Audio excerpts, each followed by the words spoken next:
우리 하나님 말씀 같이 보십시다. 에스겔 11장 14절에서 21절에 기록되는 말씀 같이 한 목소리로 봉독하겠습니다. 에스겔 11장 14절에서 21절 말씀 우리 한 목소리 같이 봉독합니다. 시작. 여호와의 말씀이 내게 임하여 이르시되, 인자야, 예루살렘 주민이 내 형제 곧 내 형제와 친척과 온 이스라엘 족속을 향하여 이르기를, 너희는 여호와에게서 멀리 떠나라. 이 땅은 우리에게 주어 기업이 되게 하신 것이라 하였나니, 그런즉 너는 말하기를, 주 여호와의 말씀에 내가 비록 그들을 멀리 이방인 가운데로 쫓아내어 여러 나라에 흩었으나 그들이 도달한 나라들에서 내가 잠깐 그들에게 성소가 되리라 하셨다 하고, 너는 또 말하기를, 주 여호와의 말씀에 내가 너희를 만민 가운데서 모으며 너희를 흩은 여러 나라 가운데서 모아내고 이스라엘 땅을 너희에게 주리라 하셨다 하라. 그들이 그리로 가서 그 가운데 모든 미운 물건과 모든 가증한 것을 제거하여 버릴지라. 내가 그들에게 한 마음을 주고 그 속에 새 영을 주며 그 몸에서 돌 같은 마음을 제거하고 살처럼 부드러운 마음을 주어 내 율례를 따르며 내 규례를 지켜 행하게 하리니, 그들은 내 백성이 되고 나는 그들의 하나님이 되리라. 그러나 미운 것과 가증한 것을 마음으로 따르는 자는 내가 그 행위대로 그 머리에 갚으리라. 나 주 여호와의 말이니라. 아멘. 할렐루야. 따라하겠습니다. 복음으로 살리고 키우고 고치는 중앙교회. 옆에 있는 분한테 그런 교회 됩시다. 한 번 더 만면의 미소를 띄면서 옆에 있는 분한테 이뻐지셨습니다.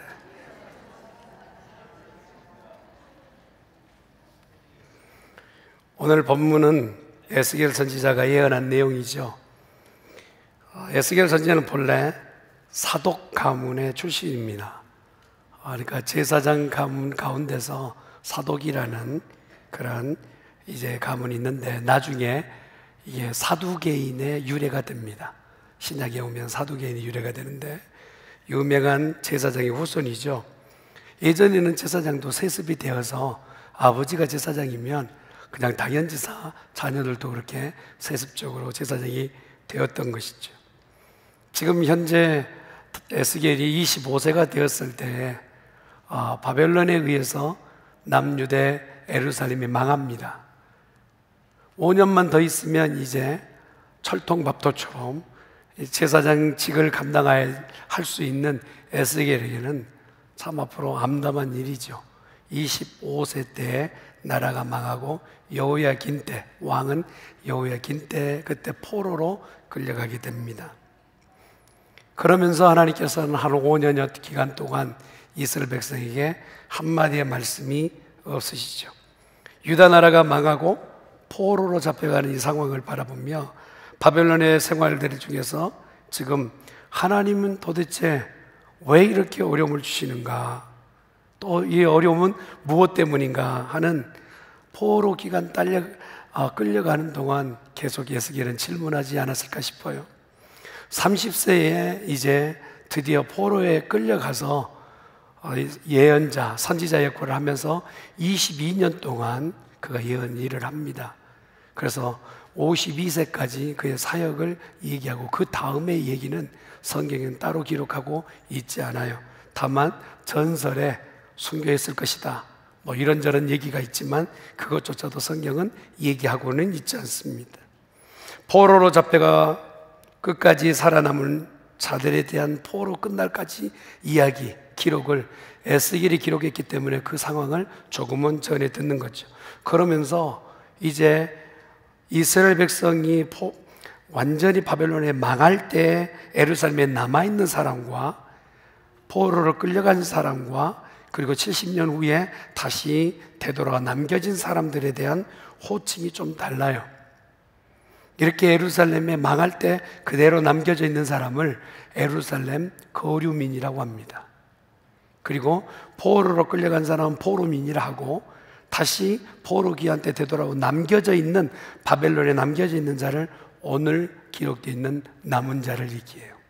그래서 남은 자에 대한 은혜라는 것은 하나님 약속하시고 말씀하셨던 대로 이스라엘이 완전히 망하고 바벨론에 갔다가 거기에서 그냥 남겨져 있던 사람들에 대한 얘기인 것이죠. 그런데 하나님은 어떤 은혜를 주시겠다라는 거예요. 나라도 망하고 포로로 끌려갔다가 참 어려운 상황을 지났는데 어떤 약속을 하고 계시는가? 이 부분을 좀 알려면 요한계시록 21장 3절에 있는 말씀을 먼저 한번 읽을 필요가 있습니다. 요한계시록 한번 가볼까요? 시작. 내가 들으니 보좌에서 큰 음성이 나서 이르되 보라, 하나님의 장막이 사람들과 함께 있음에 하나님이 그들과 함께 계시리니 그들은 하나님의 백성이 되고 하나님은 친히 그들과 함께 계셔서. 하나님의 보좌가 그 하나님의 천국이죠. 보좌가 그곳에 하나님께서 천막을 치시겠다 얘기해요. 아니 천국에 의리의리한 집들이 많을 텐데 굳이 왜 이 천막을 짓는다고 말씀하실까? 여기를 자세히 살펴보면 하나님께서 이스라엘 백성들을 얼마나 사랑하신지를 알 수 있는 부분이에요. 천막의 의미는 이스라엘 백성이 애굽에서 나와서 광야를 지날 동안 그들의 어깨에 등에 짊어져 있던 것이 집 한 채씩을 짊어진 거예요. 일명 텐트지요. 그리고 하나님께서 가라앉은 데까지 가다가 멈춰서서 거기에서 집을 지어드렸어요.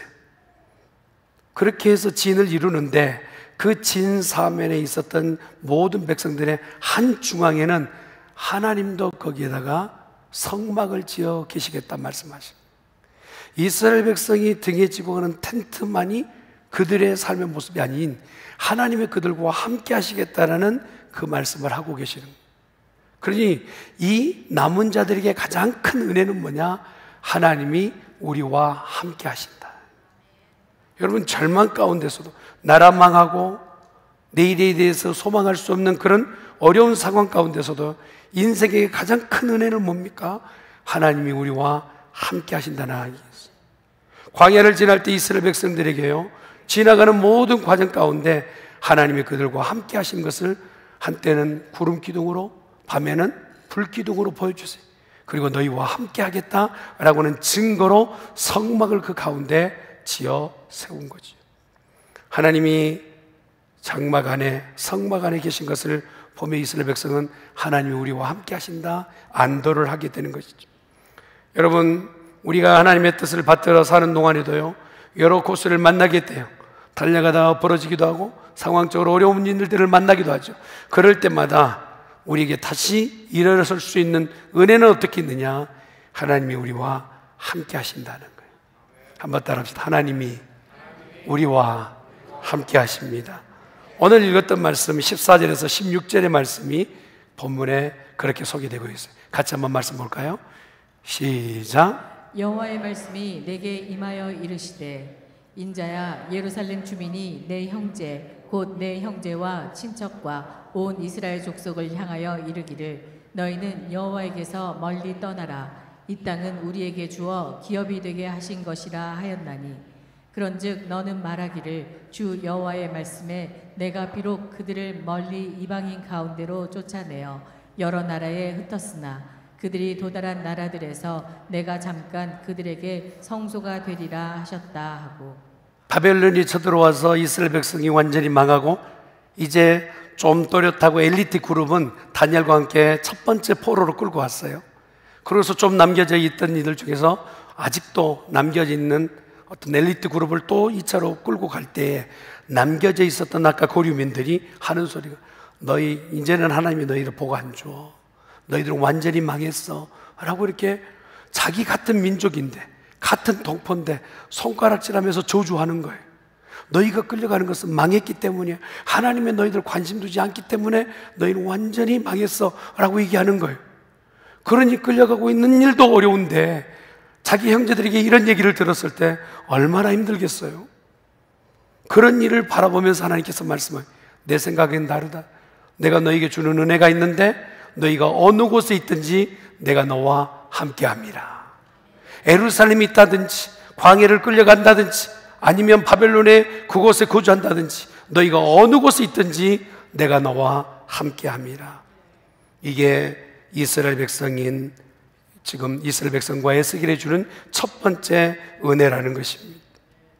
여러분, 여기에서 말하는 예루살렘 거민이 그들이 말했던 말이 무엇입니까? 바벨론이 쳐들어와서 다 휩쓸었던 그 일로 인해서 저주를 얘기하지만 하나님은 이스라엘 백성에게 저주를 말하지 않고 계세요.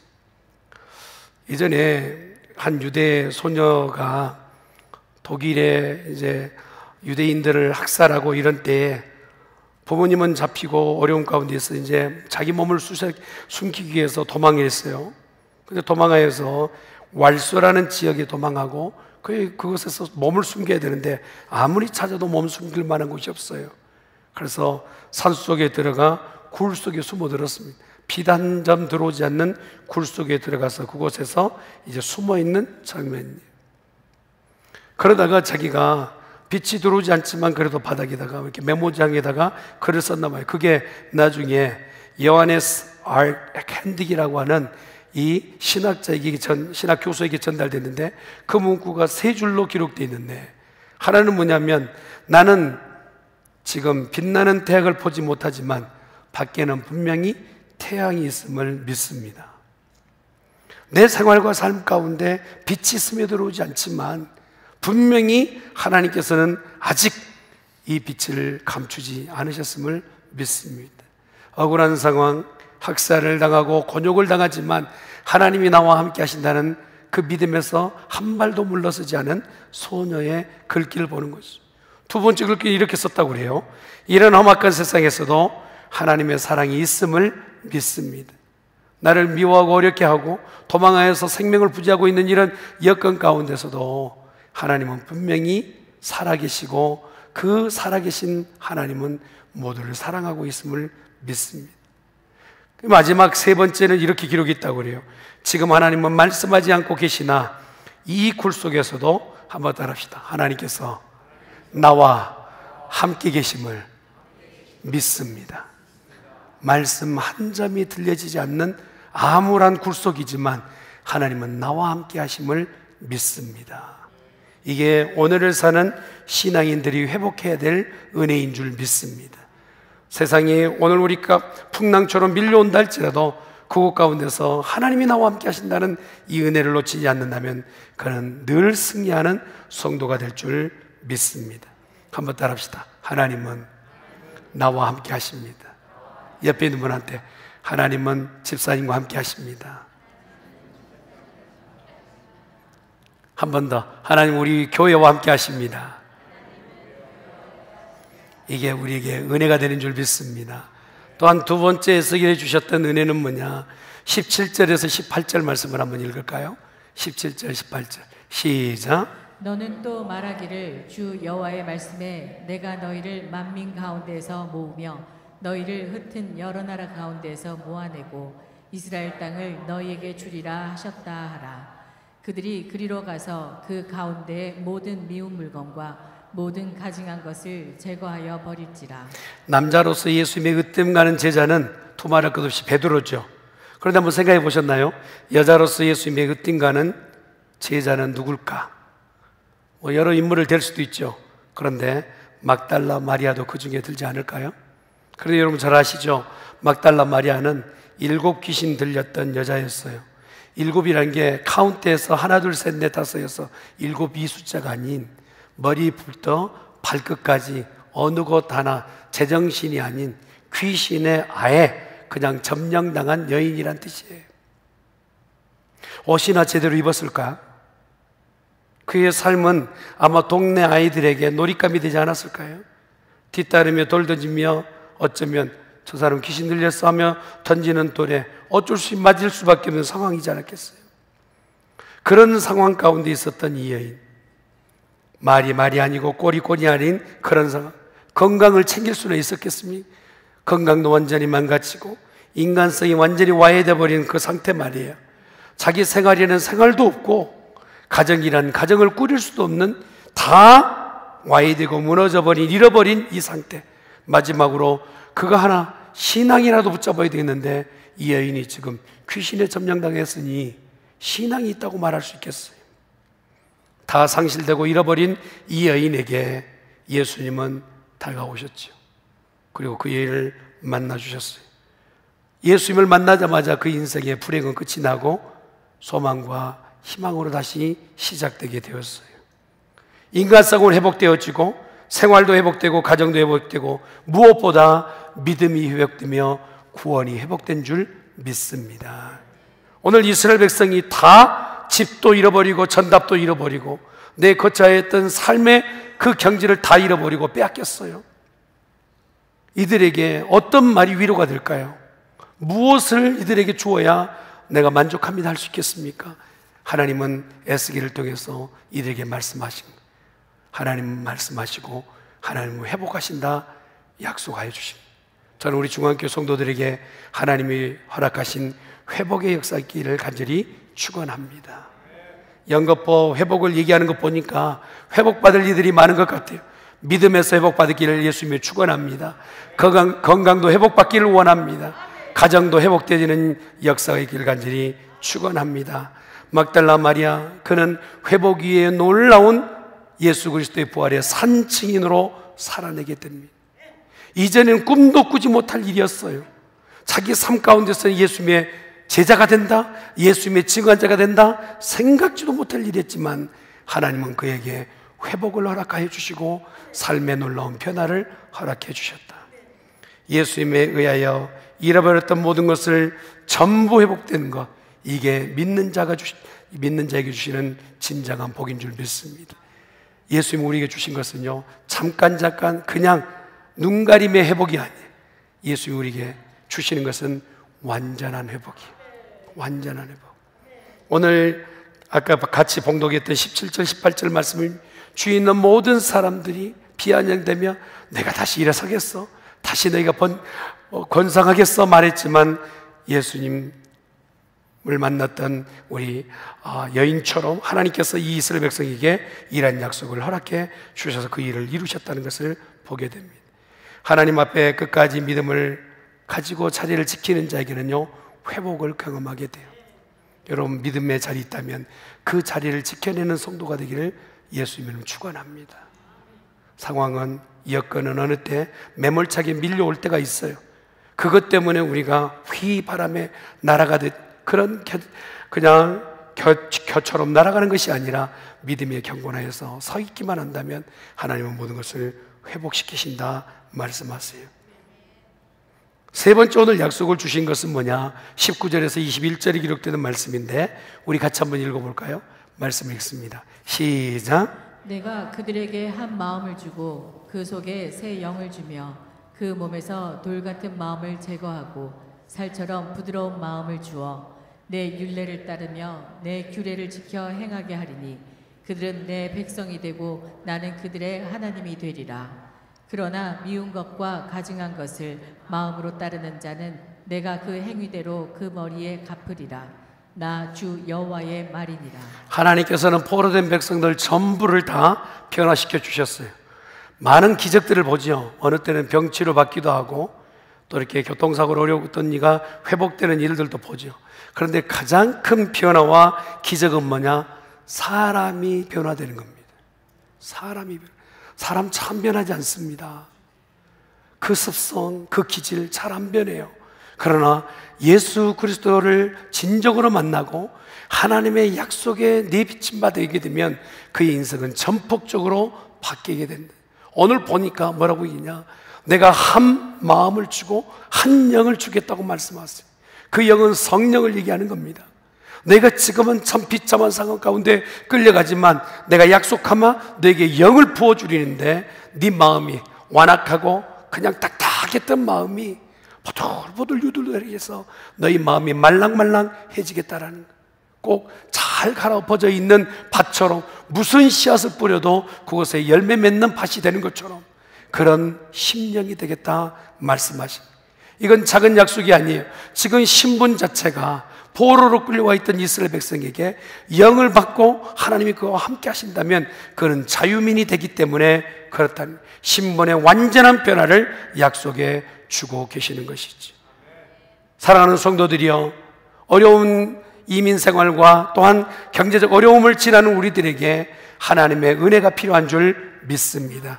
이 은혜를 우리가 마음으로 다시 한번 받고 기대하는 성도가 되기를 예수님의 이름으로 축원합니다. 먼저는 우리를 변화시키기 위해서 새 마음, 새 영을 주시겠다고 말씀하세요. 어제까지 생각, 어제까지 그 마음들을 내려놓고 오늘 이 시간 말씀을 받는 시간, 새 영을 받는 성도가 되어지시길 간절히 축원합니다. 굳은 마음을 제거하시겠다 말씀하세요. 말씀을 들을 때마다 어떤 사람은 그러거든요. 여러분 가운데 복이 있기를 원합니다. 아멘을 크게 해요. 회개하십시다. 권사님을 바라봐요. 이게 잘못됐습니다며 장로님을 바라보고 바이패스하는 성도들이 간혹 있어요. 어떤 말씀이든지 그 말씀을 나의 말씀으로 받는 굳은 마음이 아닌 이미 잘 갈아엎어져 있는 부드러운 마음을 갖는 성도가 되시길 간절히 축원합니다. 하나님의 법을 철저히 지키는 그 성도에게 변화의 역사를 허락해 주신다고. 여러분, 사람 변하지 않는다고 말씀했지만 그러나 예수님을 바로 믿으면 사람 변하더라고요. 변질이 아니라 변화되는 거예요. 우리 교회는 좋은 쪽으로 변화되는 교회가 되어야 될 줄 믿습니다. 관계가 새로워져야 돼요. 새로운 신분을 가져야 돼요. 새 마음을 가져야 돼요. 하나님을 예배할 때 하나님과 관계가 새롭게 형성되지는 그런 거룩한 공동체, 우리 중앙교회가 되어야 될 줄 믿습니다.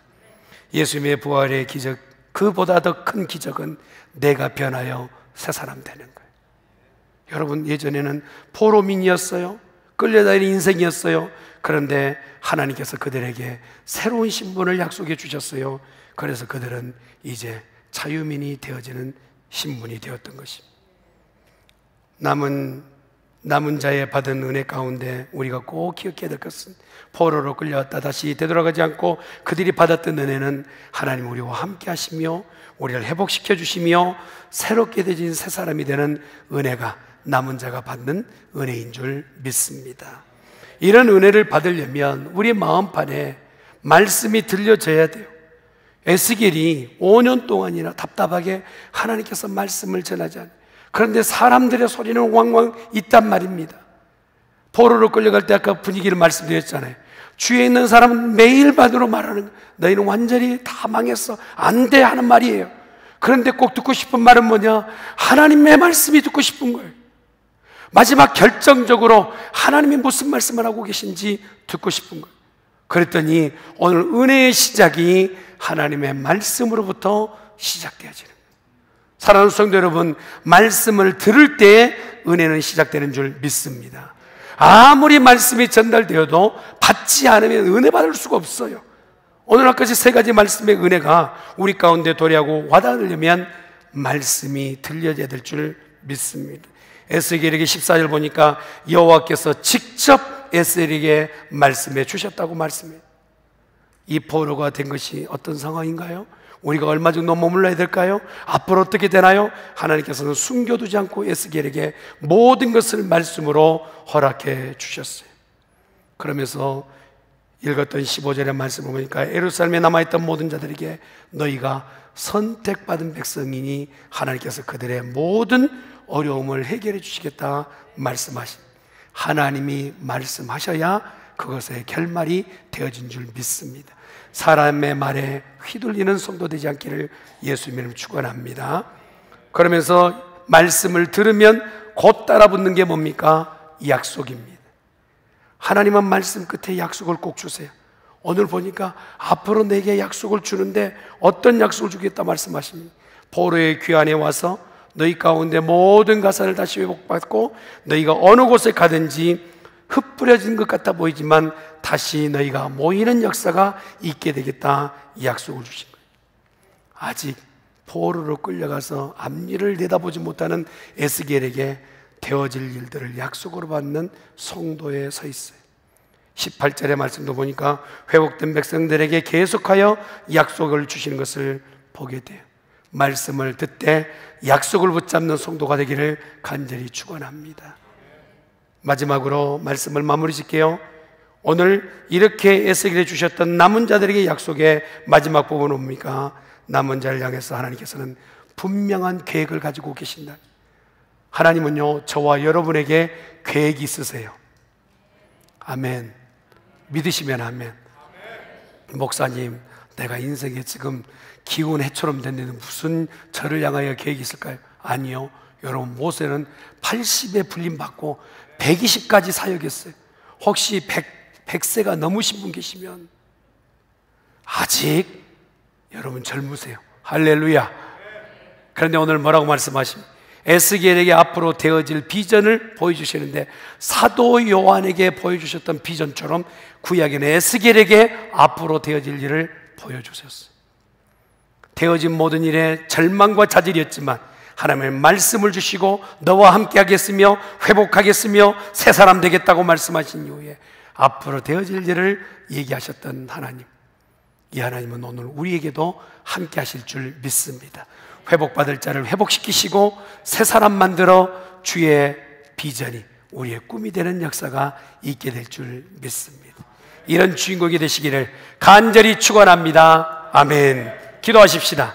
전능하신 여호와 하나님 아버지, 에스겔을 들어 오늘 말씀하신 하나님, 나라는 망하였어도 하나님은 계속하여 말씀하시고 잠깐 멈추어 있을 동안에도 하나님은 계속하여 불린을 말씀하시되 오늘 너와 함께 하겠다 약속 주시고 너를 회복시키겠다 말씀하시고 내 마음밭을 다시 갈아엎어서 내가 무슨 말씀을 듣든지 열매 맺는 인생 되게끔 만들겠다 하신 그 뜻을 이루어 주시옵소서. 우리 교회에 이런 역사가 있기를 소망하고 예수님의 이름으로 기도드리옵나이다. 아멘.